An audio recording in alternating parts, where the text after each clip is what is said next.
So we'll begin with introductions. My name is Lisette Santana, and I'm president of PPL Foundation. I've been with PPL for 20 years, and I'm based in the Lehigh Valley. I lead the foundation, and in addition to that, I'm also director of external affairs for PPL Corporation, which is the parent company of PPL Electric Utilities. So although here in Pennsylvania, we work closely together, it may not be obvious to some folks that we do have separate companies. So PPL Corporation is a Fortune 500 company with utilities in 3 states.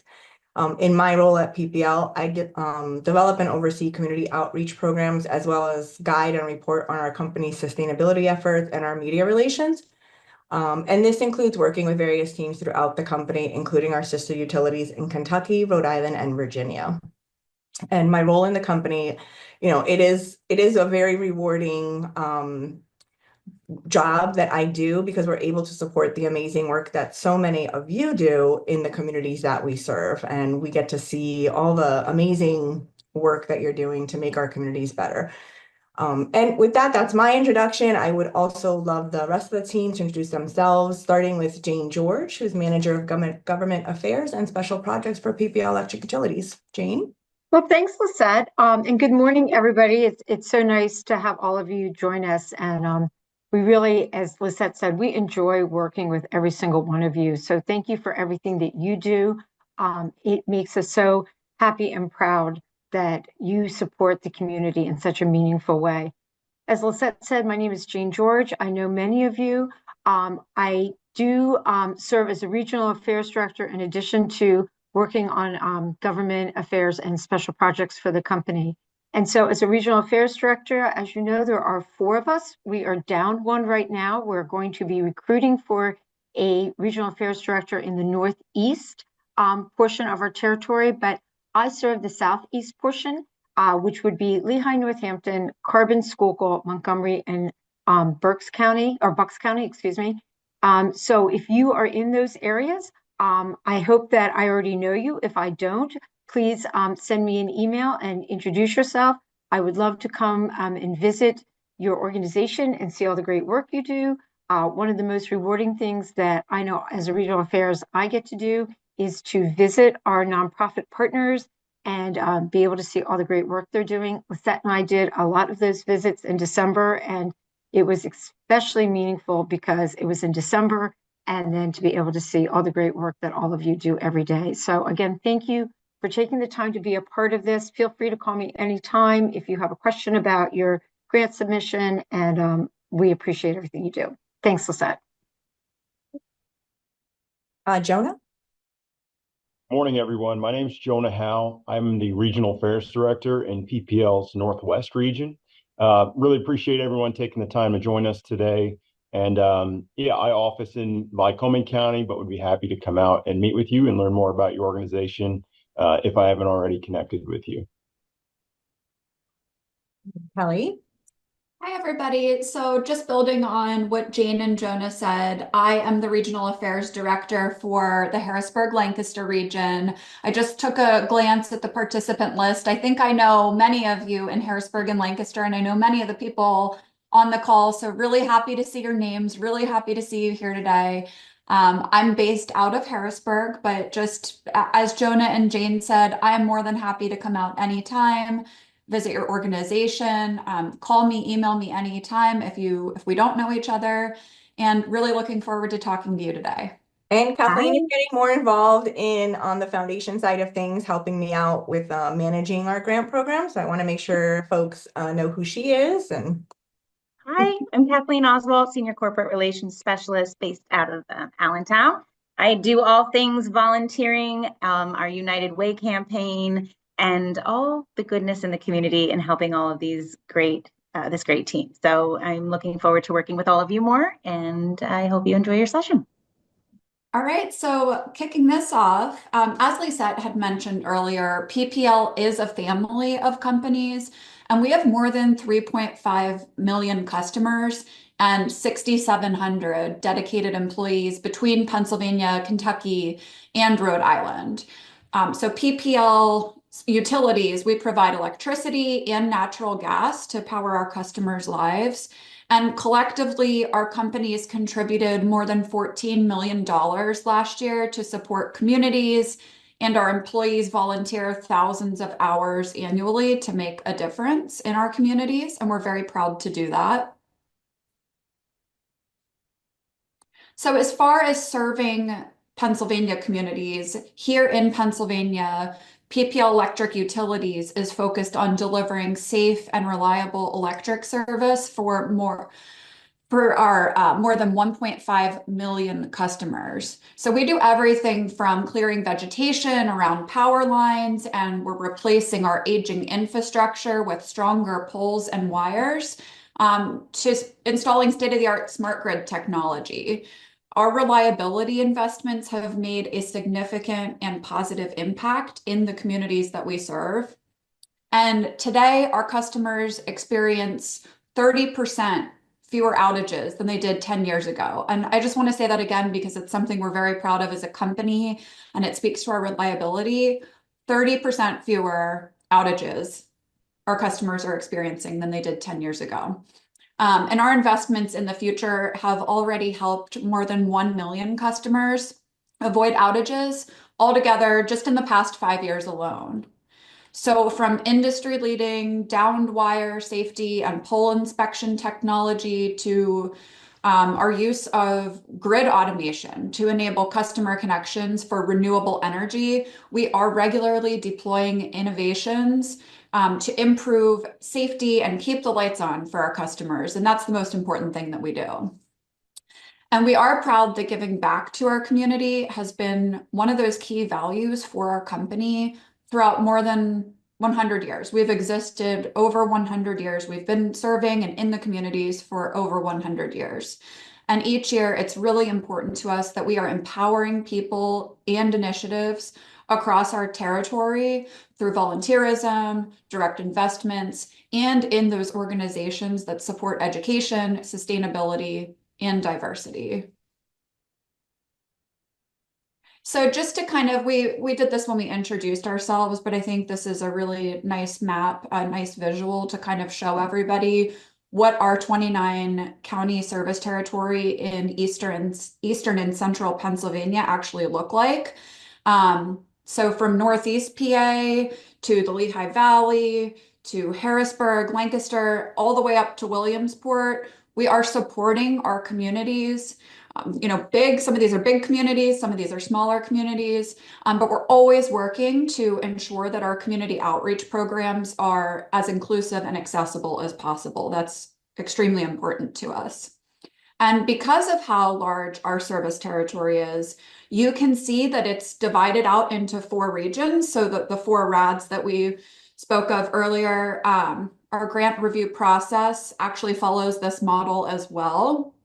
And with 4 regional review committees reviewing applications and making recommendations to the board of the PPL Foundation.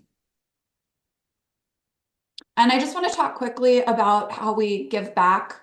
We truly believe that the success of PPL as a company is tied to the success of the towns and the cities that it serves. So our success as a company is directly tied to community successes. And this company is committed to supporting all of the communities that we serve, and we're committed to providing tools that help and empower the vitality of the communities that we serve.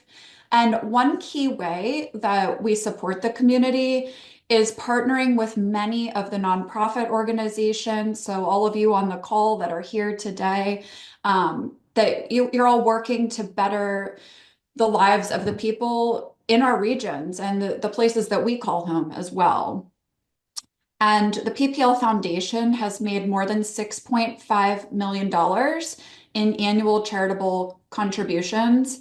Our employees have volunteered more than 30,000 hours, and more than 300 nonprofit organizations have received support from the foundation. So we're very, between all of those things, so we're very, very proud of the work that we do and just honored to be able to do that for the community. Thank you, Kelly. So I'm not sure how many of you, I didn't get a chance to look at the participation list. Many of you probably know this, but for those of you who don't, the PPL Foundation was launched in 2015. So more than 10 years now, and it feels like a blink of an eye to me because I remember our very first grant round where we awarded 3 grants. So a lot has changed since that time. And over the past decade, starting with that first batch of lucky recipients, we have contributed more than $35 million dollars to the communities we serve, which again, it's just so impactful when I tallied up all the numbers to see how much of an impact we had made over the years. It was actually shocking to me, and I managed the program. So it really is amazing to see the work that we're able to support that you all do in the community through those contributions. And so today, that effort extends to Rhode Island as well. We acquired utility in Rhode Island 3 years ago, and we obviously wanted to make sure that our community outreach efforts extended to their communities as well. So we support Rhode Island Energy's community outreach programs through our foundation funding. Last year, recognizing that we've experienced so many changes over 10 years, we embarked on an effort to update our mission, our focus areas, and our programs to better serve you. We heard from many of you. We sent surveys, we had stakeholder sessions, we met one-on-one with a lot of organizations in Pennsylvania and in Rhode Island, just to make sure that, we are meeting the needs of the communities where we're at. Again, things have changed a lot over 10 years. So our updated mission, we hope this gets to the heart of our goal. It's powering a brighter future for our communities. And we're doing that by investing in education, strengthening neighborhoods, and advancing opportunities for all. So our focus areas now have been updated. Again, we hope that this is a better alignment with not only the community's needs, but where we're trying to focus our energies as a company and our business objectives. So we now have 4 focus areas. And so I know many of you were familiar with our 3 focus areas, but there was always a little bit of a disconnect with sustainable communities, which was kind of like our catch-all for all the things that we were like, well, where does this fit? And so we feel like this better explains what we were trying to do. So it's not a wholesale change. I think many of the programs that we were supporting are still fit under these new categories. And so as you can see, housing stability, food security, energy assistance, I think those are front and center now. Those were things we did support as community needs arose, but we didn't have a specific focus area for that. And that is something we heard that was top of mind for so many of our community partners. And so we wanted to make sure that that was called out. So now it's community vitality. So that focus area covers that. And then inclusion remains important to us. It always has been, it always will be. We want to support nonprofits that are working to create communities where all are respected, valued, and free to reach our full potential. And so you'll see that reflected in access to opportunities with an emphasis on, economic development, making sure that underserved communities are getting a piece of that pie, inclusive skill building or, workforce training, workforce development.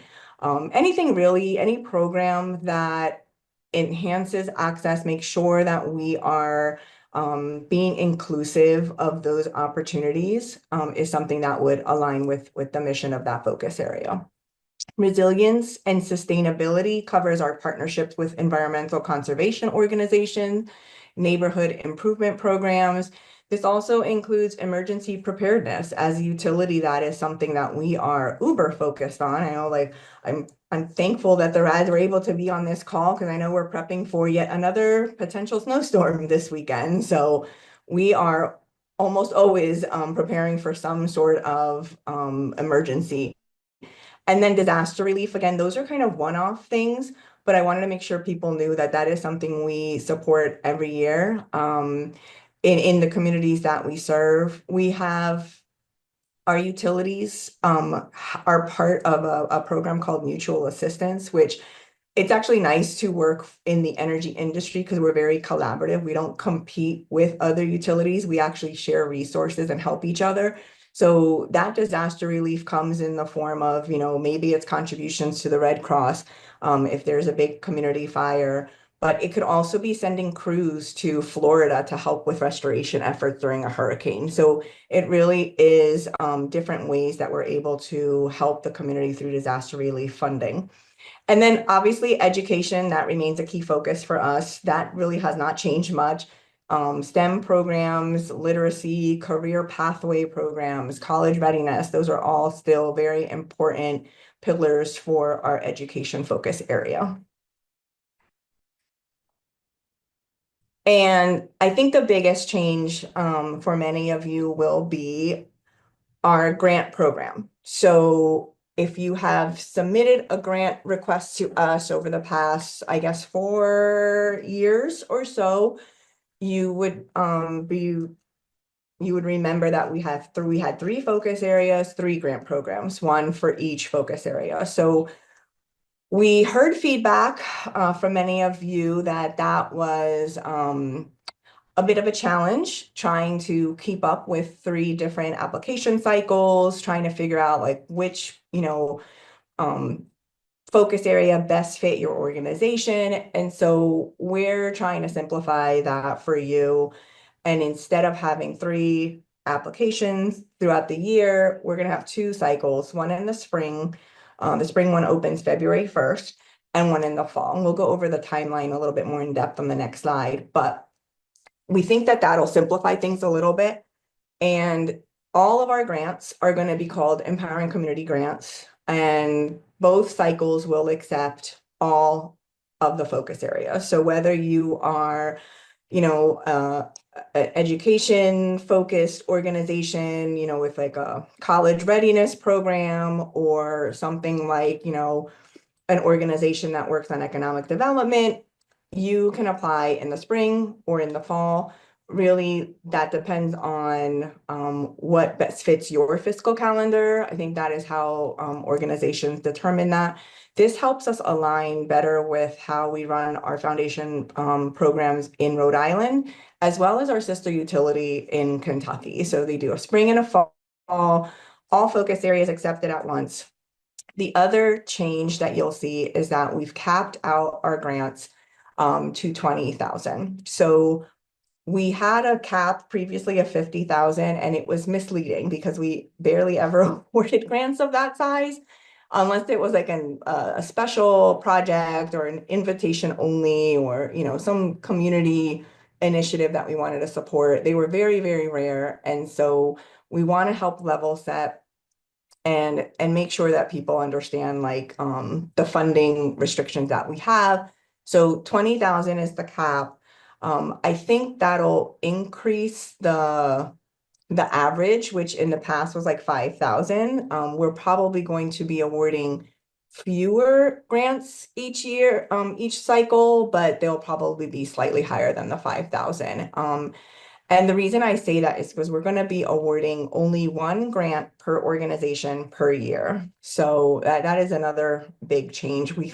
We hope that this helps us support additional organizations with higher grant amounts. Again, so we can give a bit more, but you're only going to get 1 grant per year versus we did have some organizations that would get multiple grants per year because they would submit, amazing grant applications focused on each focus area. So that's going away. And the reason being, we want to be able to support as many organizations in our communities as possible, rather than kind of have repeat organizations. So I think that's probably the biggest change. I don't know, Rads, if you have anything to add to that. We're good? Okay. And the timeline, so again, spring applications will be accepted February 1st to March 15th. We do our reviews, and I think Kelly mentioned, we do have a pretty in-depth review process. We have local employees in each region who are active in their communities. They live and work there. And so they know, they have a pulse on each of the regions. And so they get together, they review the applications, they make recommendations. Those recommendations then come to myself and our electric utilities president. We have, we review this and then it's presented to the foundation board. So it is a pretty robust review process that it takes a while. But we still hope this is going to be quicker than how we were doing the 3 rounds in the past. So we anticipate that notifications and awards for the spring cycle will be made in June.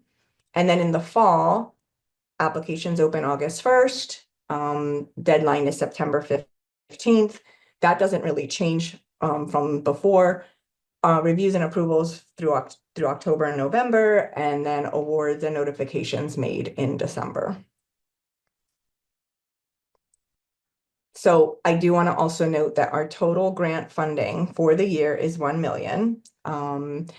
And I know it simultaneously sounds like a lot, but obviously not a lot. We have to support organizations throughout 29 counties, and we do get hundreds of applications. So it's always a lot of tough decisions that need to be made when we're going through this review process. We do really get so many worthy applications that we have to review and try to make the best decisions to help support our communities through the work that you all do. So it is really tough effort sometimes.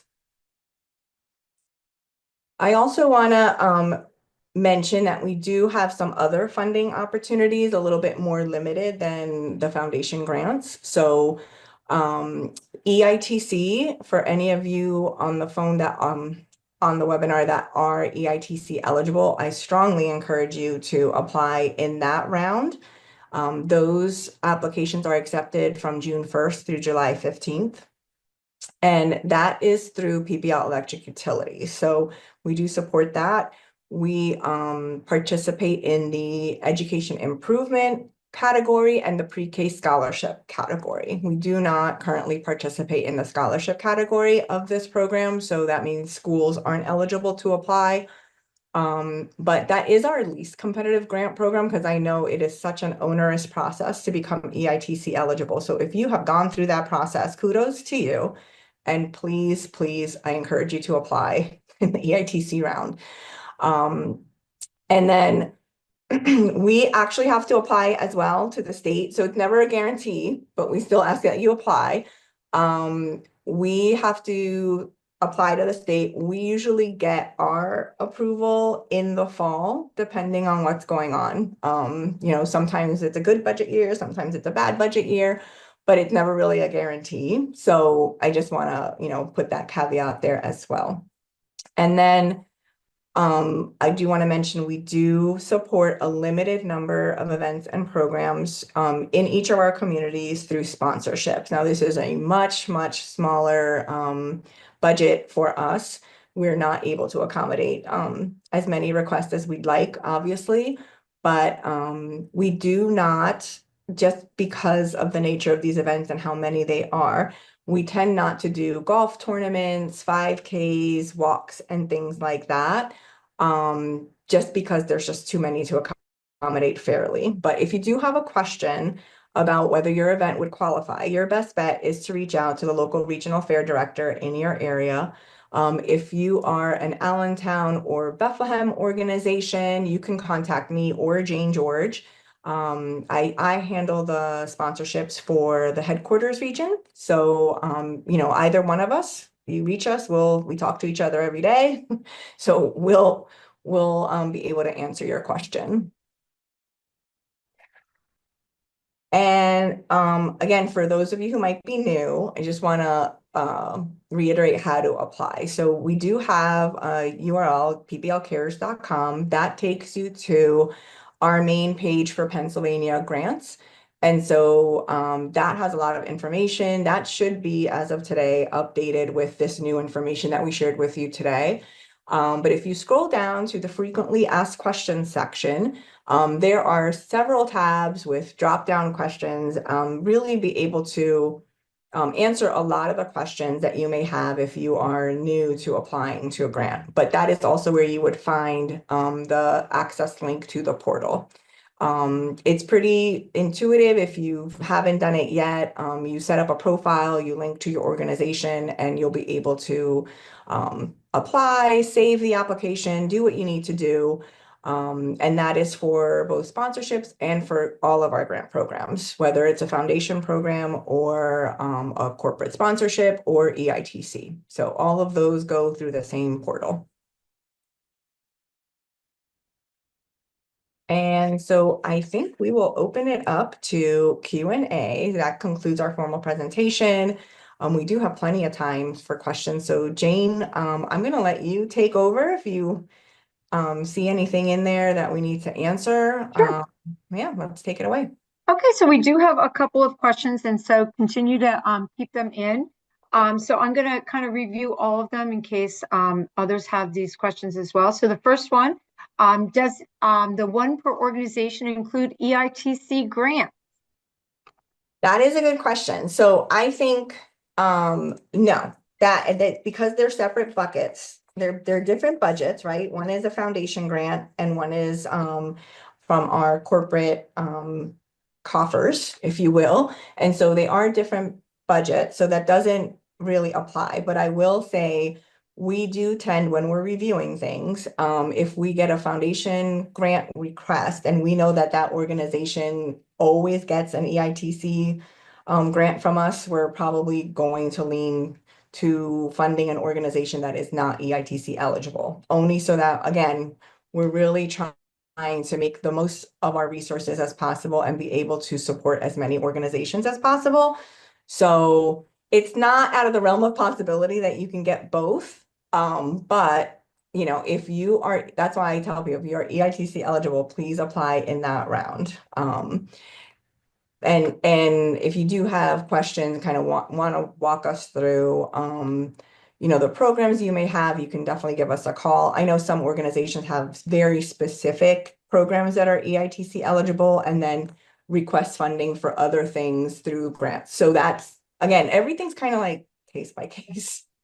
I think for that particular thing, you're exactly right, Lisette. Yeah. Feel free to reach out to your regional affairs director, and he or she can guide you on what would be the best solution for you. Our next question is, what if an organization that has applied many times over the years and was never awarded a grant? Does this change the potential for a grant?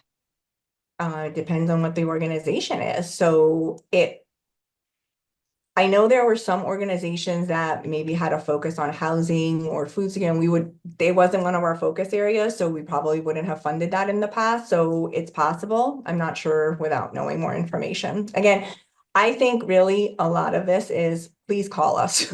Yeah. Call us, let's have a conversation.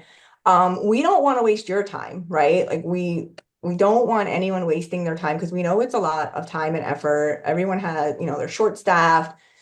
And we'd rather you just like make the phone call, ask the questions, let's meet, let's talk.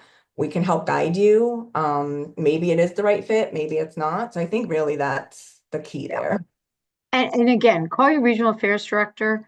I know that I speak with my organizations all the time, and you know, talk about areas that we're focused on, and they review what they're going to include in their grant. And I'll say that's not going to fit, or you might want to emphasize this more. So we're you know, it's not. We are willing to help you make your grant as competitive as possible because, and I think we all agree with this. We want to distribute this money. We don't want the money sitting at the foundation. We want it out in the community doing the work that you all do. Yeah. The other thing I will say is that, oh my gosh, I just lost my train of thought. Oh my goodness. All right, we'll move on. Okay. I have It might come a you good with one, and I know what it was. Yes, one of the things we heard about, and I don't know, we send our notifications on whether it was approved or declined through our portal. And I've heard from many of you that you do not get those. And so, and we were kind of depending on that because it's not like the best news to share, like, sorry, you got declined. So we were kind of like, oh, it goes from the portal, and we weren't really worried about it. But we will be making more of an effort to provide you with the reason why something was declined in the future. So we're going to be documenting that, like, hey, why was it declined? And communicating that with you in a real email versus letting that come from the portal. So that way you're actually getting it. I think things that come from the portal get, maybe it goes to junk mail or gets flagged as spam. So it wasn't really reaching people, but we also didn't have like an actual reason for that. So we're trying to improve that for this year. Perfect. We do have a lot of questions, so I'm really happy to see this. Our next one is, if an organization applies for a grant in the spring cycle, but is not awarded, can we reapply in the fall? Yes, of course. Yep. If your organization applies for and receives EITC or sponsorship support, can you still apply for the Empowering Communities Grant? I think you've already answered that, right, Lisette? That it's a balancing and working. Do you cover Columbia County? That's for you, Jonah. Yes, we do. Feel free to reach out to me and I'd be happy to talk it over in advance or just apply. Thanks. And that was the other thing I had that I was going to say and I forgot. A lot of times things are declined because you're not technically in our service territory. And it's confusing because we say we cover Montgomery County, but really we cover a little teeny bit of Montgomery County, or we cover Berks, but it's like this little bit. So again, I'm going to reiterate, please contact us. I think that's your best bet. If you are an organization that you keep applying, you keep getting declined, it might be that you're technically not in our service territory. And so just the way our foundation is set up, it really is to help the communities that we serve and in our utilities serve. And so if you're like there's organizations in Easton, that's like right around the corner. And I will admit that when I was a young whippersnapper in my first apartment in Easton, setting up all of my utilities, I called PPL. And like, you don't get coverage there. I'm like, what? I was shocked because that's all I knew. So we don't cover Easton, which is like, right, like to me, that's part of the Lehigh Valley. But it could be that, right? It could be maybe you're in the part of York that we don't cover. So I think, again, reaching out to us, having that conversation will really help. I always tell people, if you get a bill from PPL, you can apply. I know. Yeah. Very nice compliments. And then can we submit several applications? I'm assuming you mean in the same grant cycle. Wait, say it again, The Jane? question is, can we submit several applications? And I'm assuming they mean in the same grant cycle. Okay, so I advise against this only because I think that's gonna take your organization too much time, right? I think if you have multiple programs that you want to fund, I would just put in one grant request and list the programs that would be funded through that request. I don't know, do you agree? Yeah, Guys? I think that's good advice. That's Right? I think that's more efficient. Yeah. And I'm gonna sound like a broken record, but call us, find out, right? Find out which program is the best fit. But I think we have organizations that do that. Like they'll say like, hey, we're requesting, $10,000. 5 of it is gonna go for this program, 5 of it goes for this program. And that's okay.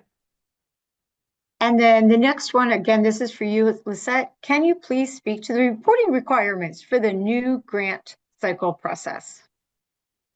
Wait, No, I'm sorry, reporting requirements. Oh, we haven't figured that out yet. So that is another thing that we're probably going to take off the portal. That was notifications were being sent to organizations to submit impact reports. Some people would get them, some people wouldn't.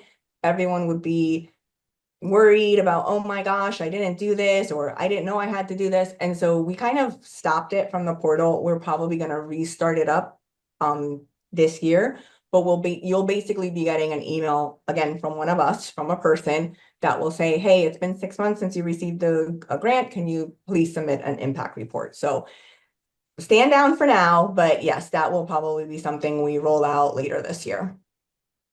And so the next 3 are about if you are in the Northeast, who is your regional affairs director? And that would be Jonah Howell. Jonah, did you want to say anything? Just that's temporarily filling in, as mentioned in the beginning of the webinar. We are filling that position, and we will make that known on who that regional affairs director is in the future. But for the meantime, please reach out to me. Thank you, Jonah. This next one is for you, Lisette. And the question is, changes seem to be really good for the foundation and for the organizations. Wonderful that you participate in the ITC. We do NAP programming. How do we discuss this possibility? Call us. Yeah, we Give do. Lisette a call about NAP. Yeah, we do participate in NPP, but we can't take on any new ones at the moment. Like we're kind of maxed out on our budget for that. But we're always happy to meet an organization that's working towards an NPP and learn more about it. So like if funds free up, as you guys, if you are going through that process, again, Godspeed. It is very, very, very intense. So it is very limited, but yeah, call us, let us know about that. We'll, happy to meet with you and talk to you about what your plans are and see if we can support it. But they're typically 6 years long. And so, whenever one ends, that's an opportunity to perhaps partner with a new organization. So it doesn't happen frequently. It's not like an every year thing, but it does happen. So just reach out to us. Depending on where you are, right? Again, that's where the regional affair directors come in. So if it's in the Lancaster area, reach out to Kelly. If it's specifically in Jonah's region, that's where we don't have an NPP partnership. We'd love to be able to partner with an organization in that region. And we haven't had a viable NPP opportunity there. Okay. The next question, I'm sorry, I was answering a question. Next question is, and this is my Union, Northumberland, and Snyder County. Is that Northeast or is that you, Jonah, at Northwest? It's in the Northwest, and perhaps there's a way that we can share that coverage map later. Can you go back to the slide with the map? A lot of questions on that. We will be sending this to everyone via email. So the link to the recording and the link to the slides will be on our website on that page, PPL Cares. So you'll have access to all this information after the webinar as well. I think we've already answered this one, but I'm going to go ahead. If we apply for a grant in the spring and it's declined, are we able to apply for the same program or a different program in the fall? Yes, I think that's fine. But I would call you regional affairs director. A lot of times we're not declining things because we didn't like it. It is really, really hard to narrow down what gets funding, when you're getting hundreds of requests. And we try really hard to be fair and allocate our resources based on the number of customers that we have in each region. It's not an exact science. And it actually really is one of the hardest things we have to do and I know it's much easier to give money than to have to ask for money. So again, I'm glad to be on this side of it, but it is really hard. We're not saying like, oh, this sucks. It's literally like, oh my God, what do we do? Like everything you guys do, it's so meaningful and important in different ways. And so it really is hard decisions that have to be made when we're making those. So like it might have got rejected in the spring because maybe there was 5 more similar programs and we're going to fund those. So yeah. Call your regional affairs director. The only fast and hard rule right now is that, again, trying to be able to accommodate more organizations.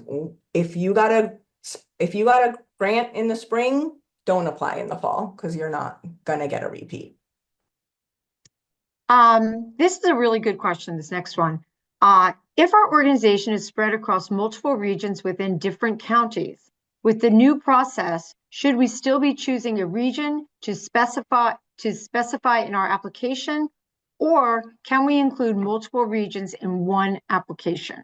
Okay. Kind of reminds me of the Red Cross. That's what I'm thinking. I was like, I don't know if it's the Red Cross asking that. So nothing of this applies to you, Red Cross. Yes, do what you've always been doing. So because each region has its own funding, if you have multiple chapters, again, that only applies really to the Red Cross. There's another one. Is it Salvation Army that has multiple, and Junior Achievement has Yeah. multiple chapters, Girl Scouts. You apply in the region, that kind of gets mapped out in our system. So please don't worry about that. You really don't have to worry about like, where am I applying? If you do have multiple chapters doing different programs in each of our regions, you would still continue to apply like that. The one grant rule doesn't apply to you in that instance. We kind of consider it like one big grant, but it's going to the different chapters. So that's again, a conversation that has to be had, but. The next question is, I know that historically PPL's education grant focus has primarily been on K through 12. Does this remain the same?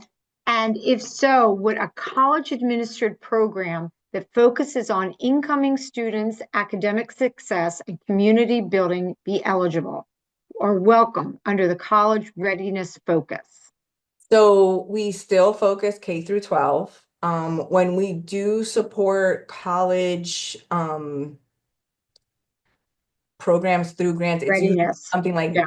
dual enrollment or really some community outreach initiative, right? Like you're partnering with middle school students. So like that hasn't really changed. So yeah, we don't really support colleges per se. Those programs have to have some component, and most of the programs we do support, it's career prep, college readiness, like dual enrollment type things like that.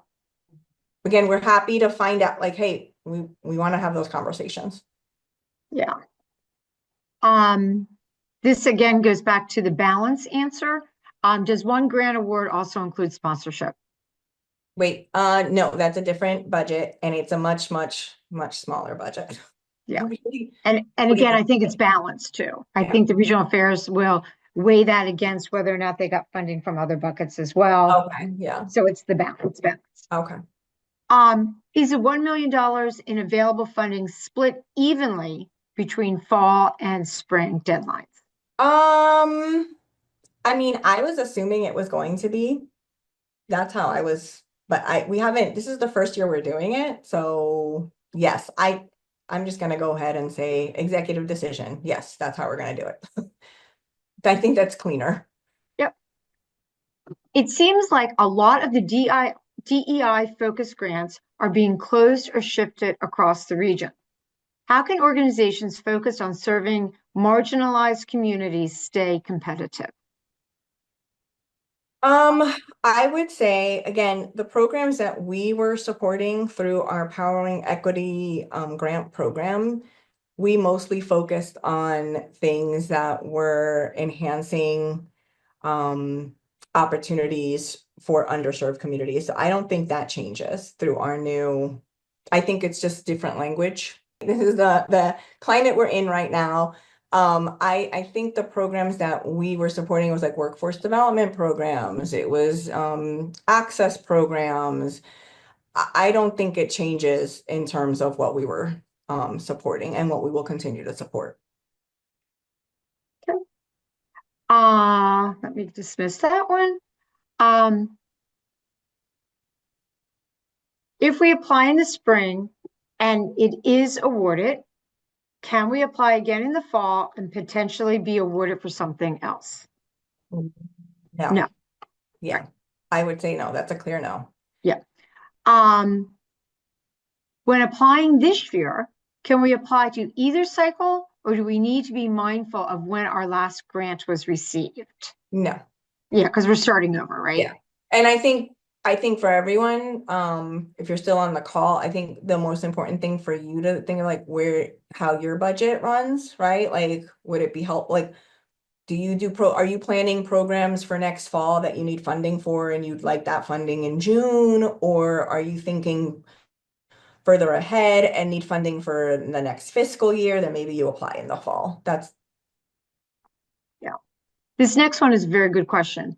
What if my organization sits in a county you might not serve, but provides services to programs in an area that you do serve?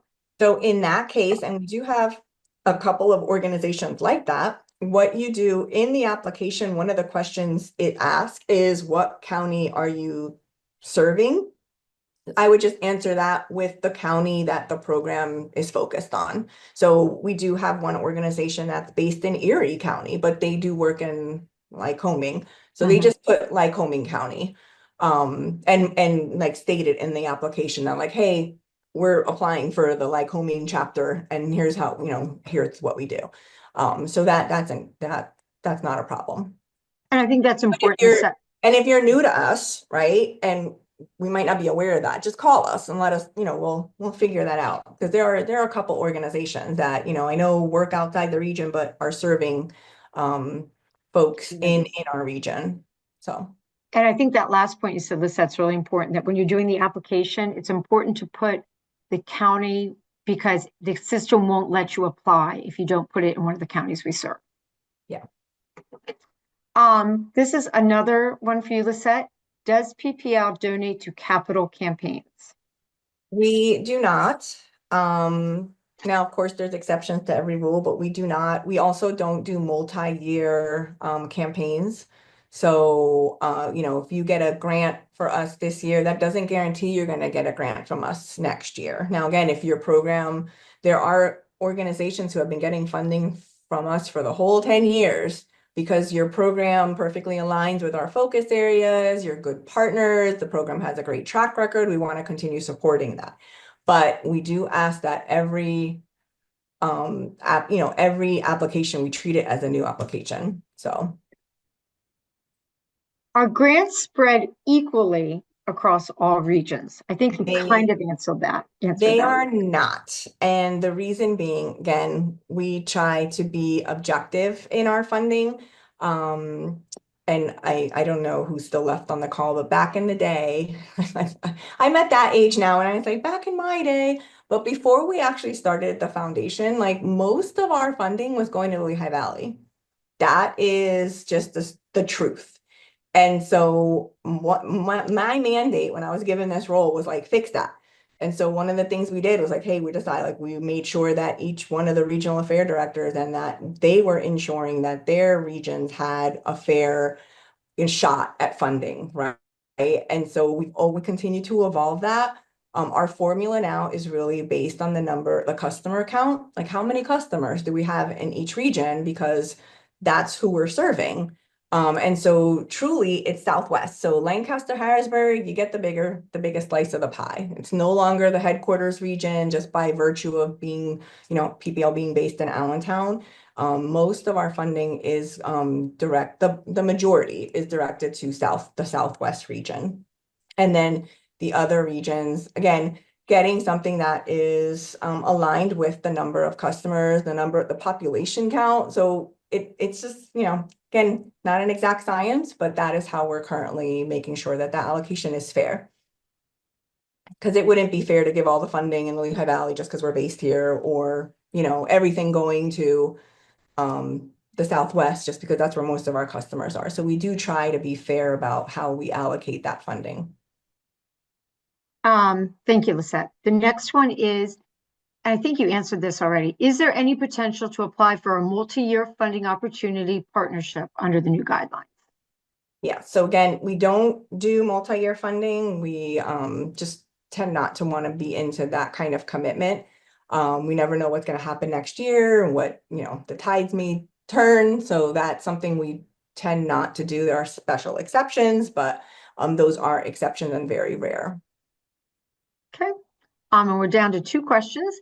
Can you request funding for an item that supports an important program effort that will be ongoing with your help? I think that depends on what the item is. I know in the past, we've done things like, we have helped support mobile labs and things like that. So yeah, I think that's fine. One of the things we don't do, but we can help connect you with our electric utilities rebate team, is we don't do lighting upgrades, energy retrofits. We do get a lot of requests for that, which totally makes sense since we are an electric utility, but we have different programs for that, so we can connect you in that way. So like infrastructure, things like that, no, but materials and things you need for a program, yeah. But as far as those rebates and things, call the regional affairs director and we can put you in touch with the right department. All right, and Kathleen, this last question is for you. Is there any way that we might be able to request PPL's volunteers, or do PPL volunteers choose their own volunteer project? So all volunteer projects are kind of come through me, and we work together to see if it's the right option for our teams. We have a very vibrant volunteer program. But again, I'm going to just say what we've been saying. Give me a call, reach out to me, and we can talk about it. We do have a very large company-wide day of caring on September, I believe, 18th this year, where we're always looking for new organizations and new opportunities, but also we do things throughout the whole year. So please reach out to me. I'm happy to chat with you and see if we can make something work. All right, so that is the last of the questions. I know we do have a little bit more time, so I don't know if anybody has any others. We do have about a little under 10 minutes, but there aren't any other questions, Lisette. Great. Well, I'm just wrap things up then. Again, I want to thank everyone for joining us today. We do hope you found this helpful. There was a lot of information. So again, if you have any questions, please reach out to any of us. We do have a general mailbox, community@pplweb.com. You have the contact information for all of us as well, and we look forward to hearing from you. You can always reach out to us. And then just a reminder, we will be emailing the link to today's presentation in a couple of days, and we will be posting this on pplcares.com. So for your future reference, you want to share this with your team so that they're aware of it. Yeah, so that's it. Thank you so much. And also, just real quick before we leave, I've got a couple of questions asking for Oh. Kathleen's contact information. And so on the slides at the beginning, it has her contact information under her picture. Yeah, and then the very last slide also just has the general mailbox. And another thing we're going to be doing this year is trying to establish quarterly office hours. I haven't figured out how to do that and put it on the website yet, but once I do, it will be up. So, And there aren't any other questions, Lisette. okay, great.